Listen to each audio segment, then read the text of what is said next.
Mungkinkah ada makhluk gaib terkubur di makam kuno? Pada Agustus tahun lalu, sebuah sarkofagus ditemukan di Kabupaten Sangse, Tiongkok. Namun kantor manajemen kebudayaan kabupaten menolak menerimanya. Menurut penduduk setempat, itu adalah benda makhluk jahat. Karena 13 tahun lalu, 2 sarkofagus serupa juga ditemukan di daerah setempat. Saat itu komunitas arkeolog Tiongkok sempat dibikin heboh. Bahkan CCTV secara eksklusif membuat trilogi film dokumenter. Namun belakangan, misteri sarkofagus menjadi semakin aneh. Faktanya sejarahnya memang tersingkap, tetapi gambaran benda jahat itu semakin misterius. Saat peti mati itu dibuka 13 tahun lalu, terdapat pola berupa misai naga, formasi bintang biduk, kumbang hidup, bahkan cincin tembaga yang sama persis dengan jam tangan modern. Sejak itu, peti mati bintang biduk di Kabupaten Sangse menjadi salah satu misteri arkeologi terpenting dalam 20 tahun terakhir. Salam sehat sejahtera, jumpa lagi di channel Mata Ketiga. Berikut mari kita telusuri misteri ini. 2008, Kabupaten Sangse, Tiongkok. Kita kilas balik sejenak ke tahun 2008. Di sebuah lokasi konstruksi di Kabupaten Sangse, sebuah batu besar tiba-tiba menggelinding dari tebing. Panjangnya sekitar 2 meter dan tinggi 1 meter. Dari batu itu, terlihat ada bekas pemrosesan manual di permukaannya. Mengetahui hal itu, Wang Sanchu, Direktur Kantor Manajemen Kebudayaan Kabupaten Sangse, membawa tim kerjanya ke lokasi. Sesampainya di sana, ia langsung mengenal itu sebagai semen kuno atau beton dalam istilah modern, yaitu bahan bangunan komposit yang terbuat dari kombinasi agregat dan pengikat semen. Namun, dalam buku kuno dinasti Ming 1368 hingga 1644, semen kuno ini adalah tanah liat yang terbuat dari campuran batu kapur, pasir sungai dan loes. Dalam proses pembuatannya, perlu dicampur dengan beras ketan, putih telur, minyak tung atau minyak kayu khas Tiongkok, dan cairan rotan belimbing. Bahan komposit ini memiliki kekuatan yang sangat tinggi. Ketika dinasti Ming membangun tembok kota Nanjing, mereka menggunakan sejumlah besar mortar campuran tersebut di atas. Selain itu, mortar atau material dalam konstruksi bangunan itu juga digunakan untuk membuat peti mati. Wan Sanchu diam-diam tersenyum senang. Terlintas dalam benaknya, itu adalah barang pusaka. Berapa banyak tenaga kerja yang dibutuhkan untuk membuat sarkofagus yang begitu besar? Pasti ada sesosok orang penting di baliknya. Sang direktur juga menemukan sarkofagus lain yang lebih besar tergantung di tebing. 2 peti mati besar diturunkan, 1 besar dan 1 kecil. Kedua peti mati ini diletakkan berdampingan saat dikubur, menghadap ke selatan dengan pegunungan di 3 sisi dan sungai di sisi lain. Jelas ini adalah tempat yang dipilih dengan cermat berdasarkan tata letak Feng Shui. Direktur Wang Sanchu menduga itu adalah liang lahat suami istri yang dikubur bersama. Peti mati pertama yang lebih kecil adalah peti mati sang istri, sedangkan yang lebih besar adalah peti mati sang suami. Kemudian Direktur Wang Sanchu membawa timnya untuk menyisir tebing dan menemukan beberapa struktur makam yang sangat sederhana, tetapi tidak ditemukan lorong makam. Nampaknya cara penguburan pasangan suami istri itu sangat ganjil, yaitu menggali lubang yang dalam di permukaan, kemudian kedua peti mati diturunkan, lalu dikubur dalam-dalam. Namun tidak ditemukan benda penguburan apapun di makam, hanya sebuah cincin tembaga yang tertancap di bawah gumpalan tanah. Sekilas terlihat seperti jam tangan, dan dapat dengan jelas melihat penunjuk jam 10.06. Bahkan tali jam dan kanopnya juga tampak jelas. Mereka sepertinya menemukan benda yang tak seharusnya ada pada masa itu. Melihat itu, Wang Sancu pun tidak berani bertindak gegabah dan menyegelnya, menunggu ahli yang menilainya. 3 petunjuk. Direktur Wang Sancu memilah 3 petunjuk awal. Pertama, makam peti mati itu mungkin dari dinasti Ming. Karena pola makam seperti itu adalah tradisi pada dinasti Song dan banyak digunakan pada dinasti Ming, tetapi tidak lagi populer di era dinasti Qing. Kedua, pemilik makam mungkin bukan penduduk asli Guangxi, karena ada lebih dari 90% suku Chuang di Kabupaten Sangse saat ini. Sementara suku Chuang tidak akan pernah menggunakan mortar untuk menutup peti mati. Dari Yonghui ke Guangxi, hingga Vietnam dan Kamboja bahkan Taiwan, penduduk asli setempat ini memiliki tradisi pola pemakaman yang sama, yaitu menggunakan peti mati untuk penguburan pertama setelah meninggalnya salah satu anggota keluarga. Beberapa tahun kemudian akan diadakan upacara akbar untuk mengeluarkan peti mati dan mengambil tulang belulang di dalamnya, lalu dimasukkan ke dalam guci, kemudian mencari lokasi yang cocok dan menguburkannya untuk kedua kalinya. Jika Anda melihat guci kecil seperti ini di pinggir jalan di daerah setempat, dihimbau sebaiknya jangan sembarangan bicara. Ini adalah guci yang berisi abu tulang leluhur. Oleh karena itu, jika peti mati ditutup dengan bahan mortar, tidak mungkin dilakukan ritual penguburan kedua. Jadi, kemungkinan pemilik makam adalah penduduk asli Guangxi pun dikesampingkan. Selain itu, peti mati yang disegel dengan bahan mortar, ritual pemakaman ini banyak ditemukan di daerah Jiangsu dan Zhejiang.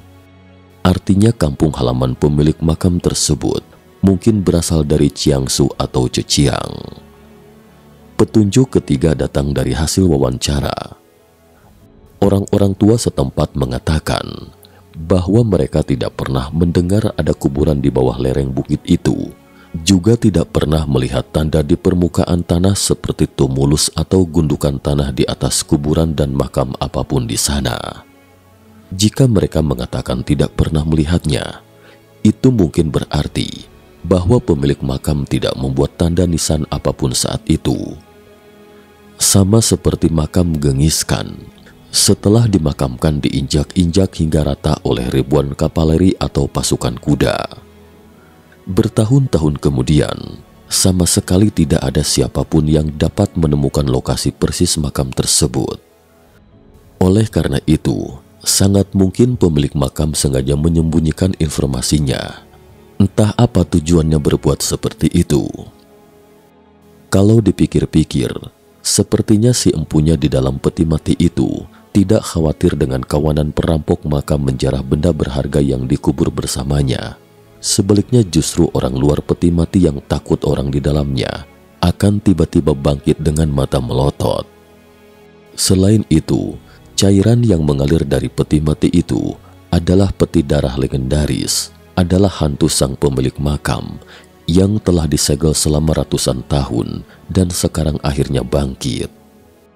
Selain itu, pada tahun 1960-an, ketika sekelompok pemuda dari sekolah menengah atas nomor 161 Beijing menggali makam Li Lianying 1848 hingga 1911, Kasim Kekaisaran dinasti Qing, mereka menemukan bahan mortar di makam tersebut, membuat rusak beberapa alat penggali.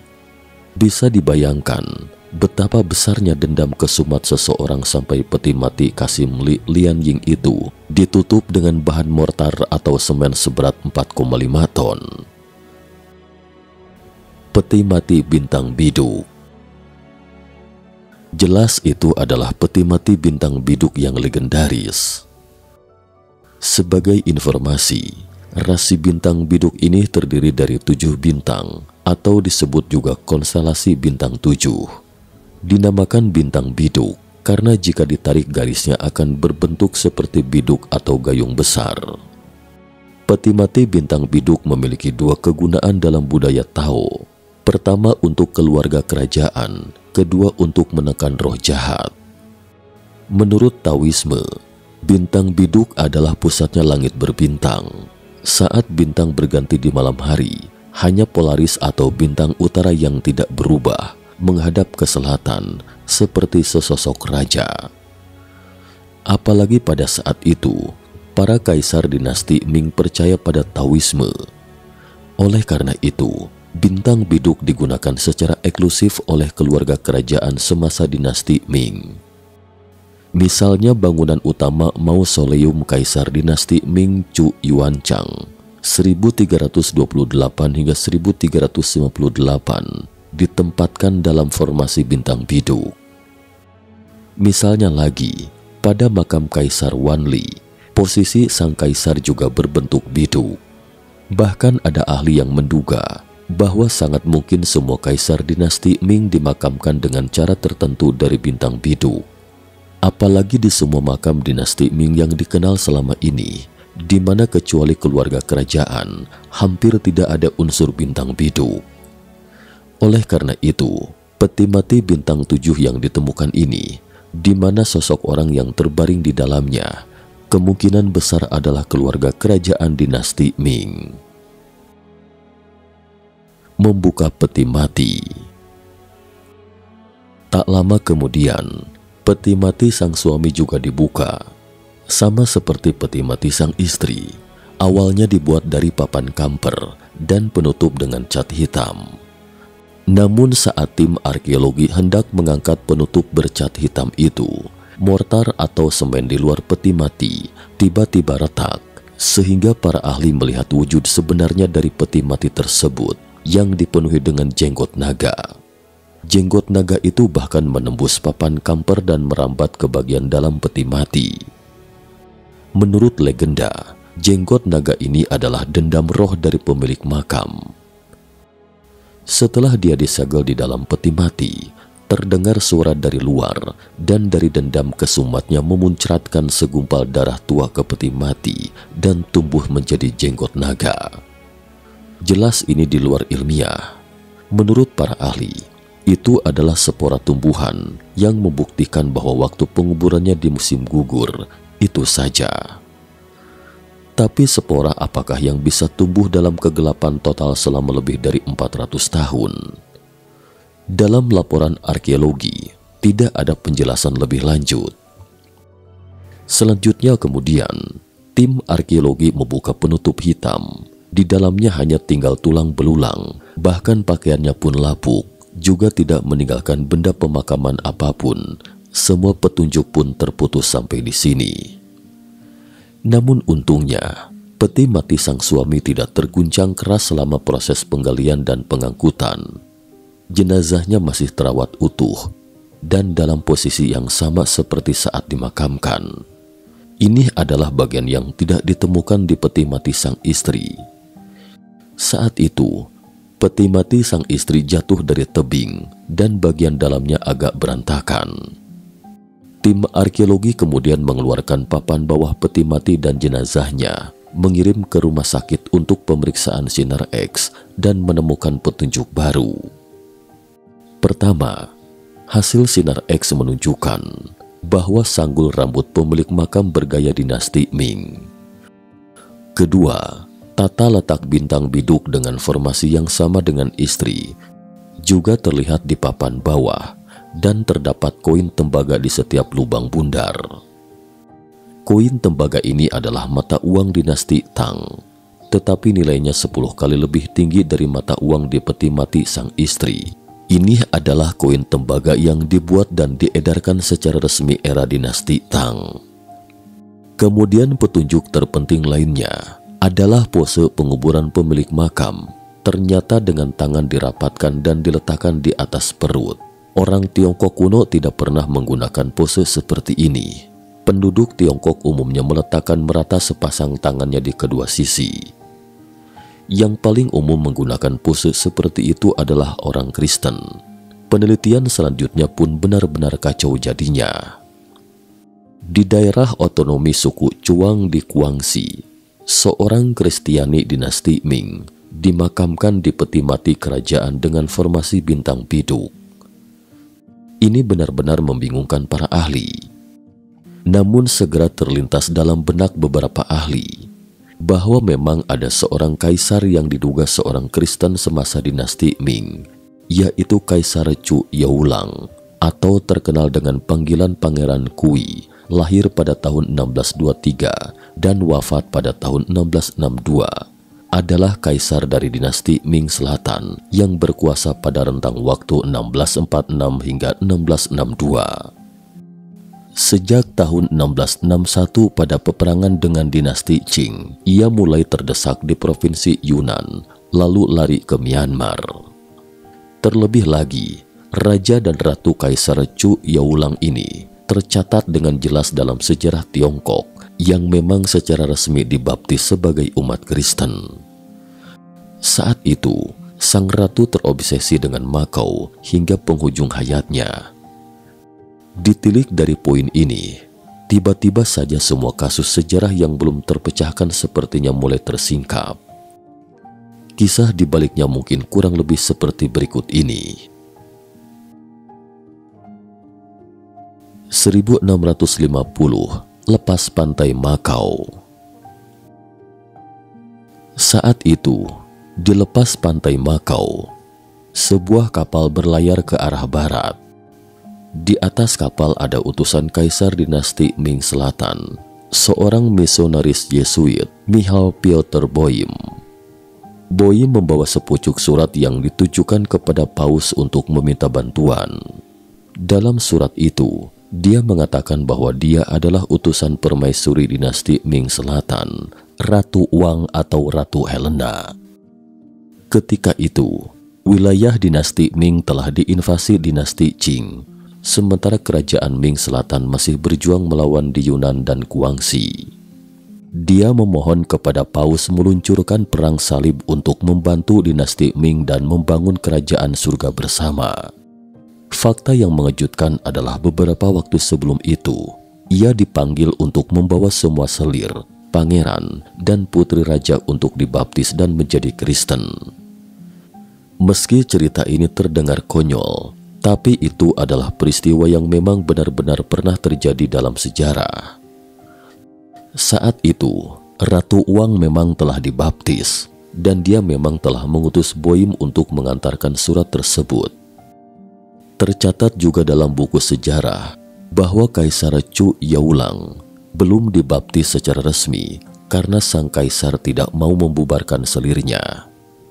Selain itu, Kaisar dinasti Ming Selatan ini memang melihat bangsa Portugis di Makau meledakkan prajurit Qing dengan artileri berat, sehingga muncullah cerita yang kita lihat sekarang.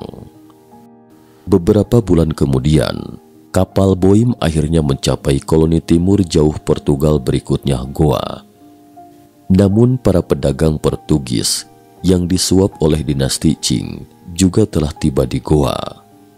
Para pedagang ini mengatakan bahwa dinasti Qing telah mengizinkan para Yesuit untuk menyebarkan agama Katolik di Tiongkok dan juga telah mencapai kebijakan persahabatan dengan Makau. Tolong sampaikan kepada Gubernur Goa. Lalu Gubernur Goa pun menawan Boym. Sebenarnya Boym sudah memikirkan hal ini. Mereka tidak menyangka para pedagang di koloni timur jauh Portugal Goa dan Spanyol yang hanya memikirkan harta benda ini akan mengirimkan pasukan untuk membantu dinasti Ming.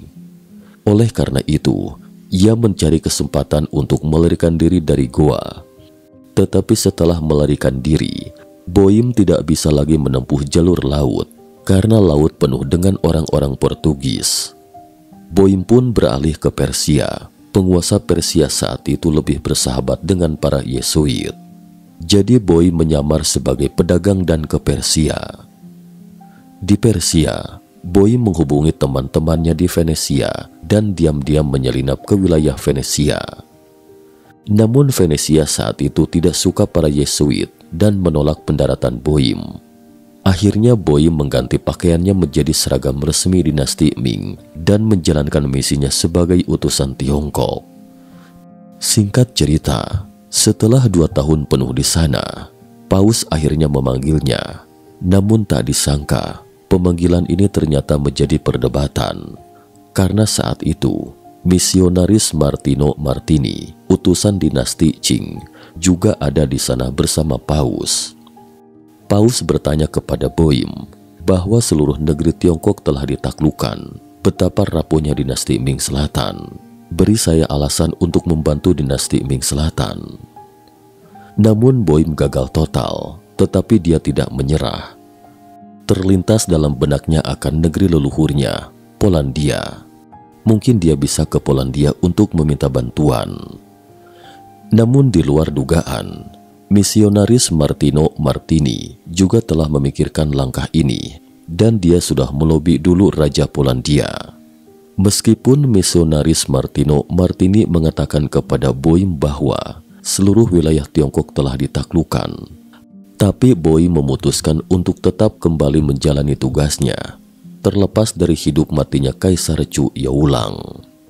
Jadi 8 tahun setelah kepergiannya, pada tahun 1658, Boim tiba di Siam, yaitu negara lama Thailand termasuk negara-negara pengikutnya, yang terdiri dari Kamboja, Lana, Laos, Pegu, dan sebagian kecil Malaysia. Namun tak disangka, pihak Thailand justru memberitahu Boim bahwa Yunan masih berada di bawah kendali Kaisar Chu Yaolang.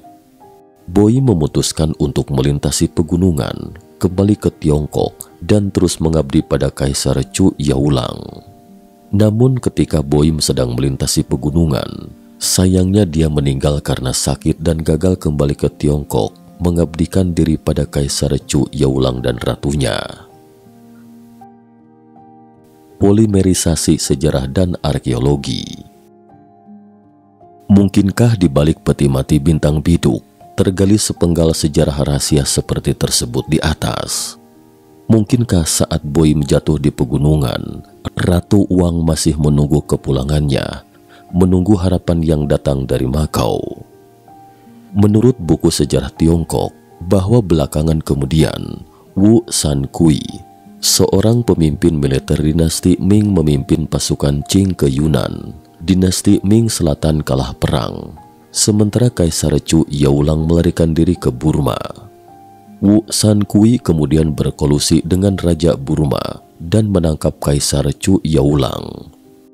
Saat itu, Wu Sankui mungkin akan menahan seluruh keluarga Kaisar Chu Yaolang kembali ke Beijing. Namun ada penggalan yang ganjil dalam sejarah. Dikatakan bahwa Wu Sankui khawatir penahanan sekeluarga Kaisar Chu Yaolang akan menjadi bumerang nantinya. Jadi dia melenyapkan Kaisar Chu Yaolang, Pangeran, Permaisuri, Ibu Suri, dan sekitar 20 hingga 30 tokoh penting lainnya.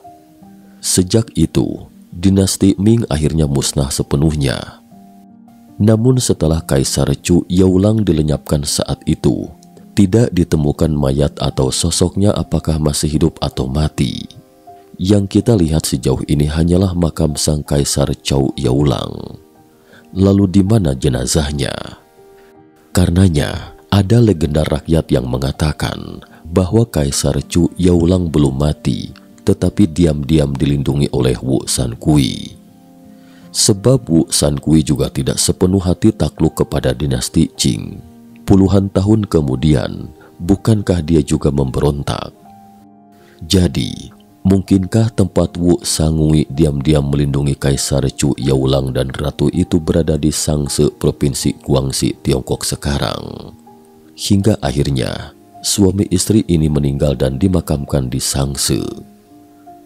Lantas apakah ini akhir dari cerita? Jelas dengan petunjuk ini, mungkin masih ada kemungkinan lain. Hasil penentuan kadar karbon 14. Para ahli memutuskan untuk menentukan hasilnya dengan karbon 14 pada pakaian yang ditemukan. Umumnya, kain kafan pasti baru dibuat pada saat penguburan.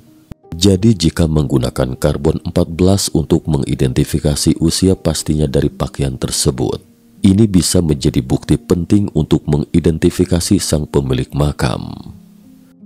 Namun hasilnya periode waktu yang teridentifikasi adalah 390 tahun yang lalu, dengan kesalahan plus minus 35 tahun, yaitu sekitar tahun 1560. Ini benar-benar kacau. Pada tahun 1560, lebih dari 100 tahun setelah akhir Kaisar Qianwen dan lebih dari 100 tahun lebih awal dari Kaisar Chu Yaolang. Setelah penelitian yang berputar-putar, akhirnya tidak dapat menemukan fakta apapun dalam sejarah. Sehingga berbagai legenda pun mulai muncul kembali. Selain khusus didedikasikan untuk kaisar, peti mati bintang biduk bisa jadi merupakan segel untuk menekan roh jahat. Cairan peti mati yang aneh, kumbang hidup, pola naga di papan peti mati, dan cincin dengan dislokasi ruang dan waktu, semuanya seakan menceritakan beberapa kisah jahat. Belakangan, para ahli mengatakan bahwa keberadaan cincin itu karena penduduk desa sejak awal pernah menanam apel di lereng bukit itu. Mungkin itu adalah cincin seorang petani yang jatuh pada saat itu. Kemudian saat penggalian dan penanaman, entah kenapa tertancap ke bawah tanah. Mungkin itulah alasan sebenarnya mengapa Wang Sanchu, direktur dari kantor manajemen kebudayaan Kabupaten Sangse saat itu, tidak ingin membawanya kembali ke gudang setelah melihat sarkofagus yang sama lagi tahun lalu. Sampai sekarang, semakin banyak misteri yang digali, dan kasus yang belum terpecahkan juga terus berlanjut. Sekian dan terima kasih atas perhatiannya.